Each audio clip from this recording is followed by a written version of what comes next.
Hi everybody, welcome back. Today we will embark on lesson 11, and lesson 11 we're going to discuss decision trees. Mainly decision trees as classifiers. There's also regression trees, but it's something we won't deal with in this course. Other topics that we'll discuss are bagging and boosting. In boosting we'll look at ADA boost, we'll look at gradient boosting, as well as XGBoost, extreme gradient boosting, and random forest. Extreme gradient boosting is the go-to library when it comes to Kaggle competitions. It's extremely popular. However, before we launch into decision trees, I want to take stock of what we've seen up to now, because we're close to the halfway point. We started with defining artificial intelligence as the automation of thought, and a subset of AI is machine learning. Now in machine learning there are three types. There is supervised learning, and that's what we have dealt with up to now. Supervised learning means that the label Y is available. In your training set you will get the features as well as the final label. Or in regression you have XY points. Unsupervised learning does not provide you with the labels. You have to find structure in the data yourself. We will look at three unsupervised algorithms, which will be anomaly detection, recommender systems, and clustering. And then of course we have reinforcement learning. I put a question mark here because I've not decided if we will tackle this subject in this course. It's a research area at this point, and it's also rather complex in terms of mathematics. But there's three main types of learning. Now the total course will roughly be about 250 videos. Each video I would say between 3 and 12 minutes. And we have dealt with supervised learning, shallow learning. What is shallow learning? Well, it's everything that is not deep learning. And deep learning means that between input and output you have several layers. Shallow learning, you have only one step between input and output. Now we took this path, supervised shallow learning, and we dealt with regression and classification. And all of this we will end up with about 125 videos. Total course about 250. Here will be about 25 videos, and when we embark on deep learning, I guess we have another 100 videos. So we have dealt with this up to this point. Our number 2 subject will be this one, and number 3 will be this one. So after we finished with lesson 11, we'll embark on supervised learning. Now in shallow learning we have two types: regression, classification. And what is regression? Well, the output, or Y, is a continuous variable. For example, the price of the house, the height of students in grade 4. This is a continuous random variable, and therefore we define a cost function, C of W, and the cost function that we use is the mean squared error. We're gonna calculate the difference between the Y that we predicted and the real Y that we have from the training set, and we will have a residual, an error. This error we will square, and we will sum that up for all the training samples, and divide by the number of training samples n. Okay, now in the classification story, our Y's are categorical. Meaning the Y is a 1 or a 0, means cancer, no cancer. Or the Y can be digits from 0 to 9. So they're categorical. We looked at binary and multi-class classification. And we have embarked on 5 classification algorithms. These are the ones: k-nearest neighbors, perceptron, naive Bayes, logistic regression, support vector machines.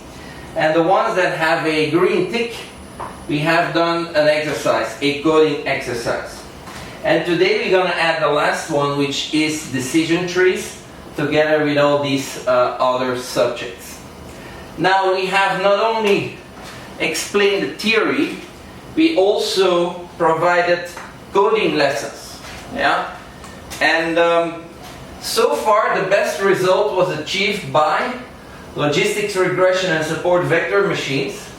We achieved 97% accuracy, and that was achieved on the breast cancer dataset.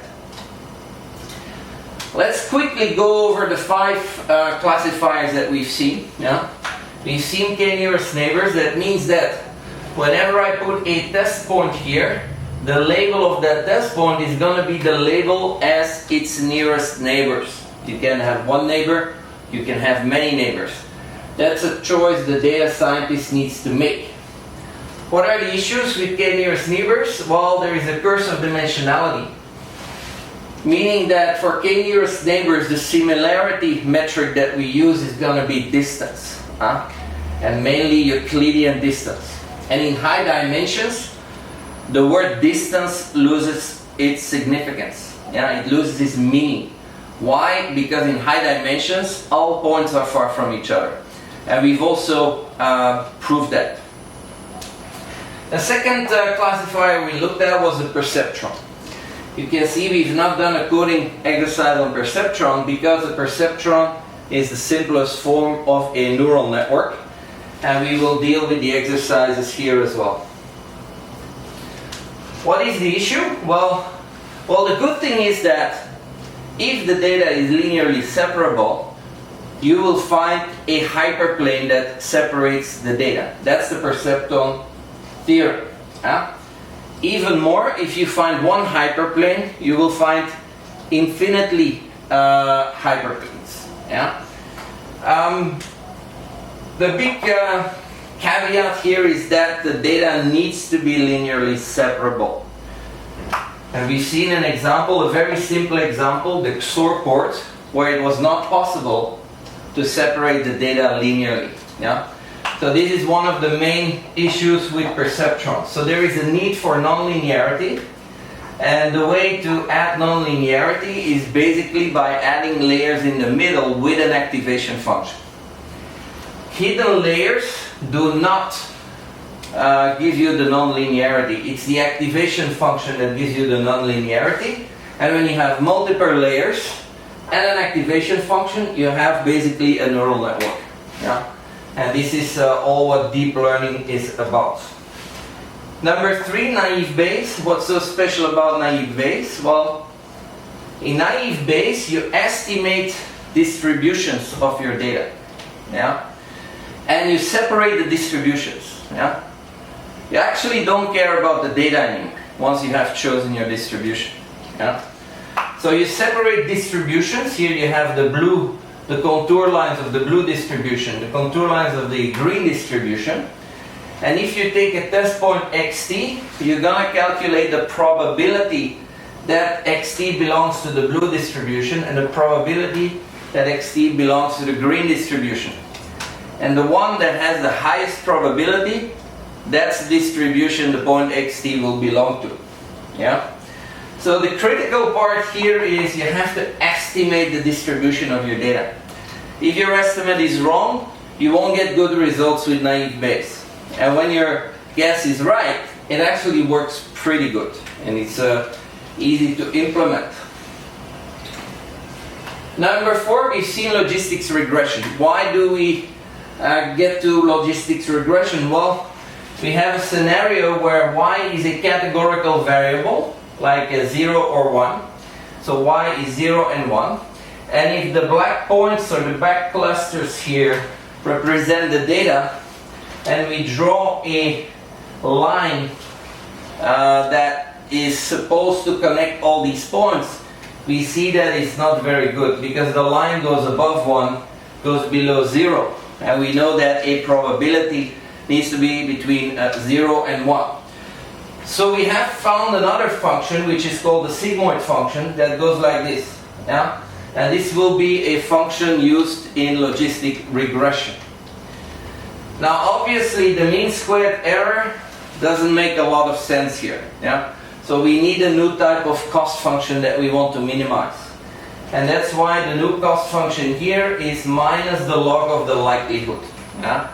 And we've seen all the details in the subject or in the lesson of logistic regression. And then the last one that we looked at were support vector machines. Yeah? Remember that the perceptron theorem says that if there is a hyperplane, there are a lot of hyperplanes.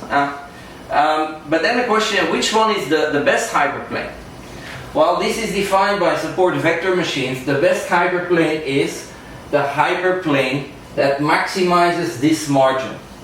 So you have a sort of, how would I say, zone where you're gonna split the data. Yeah. So that's it. Yeah. So let's now embark to the last classifier, which is decision trees.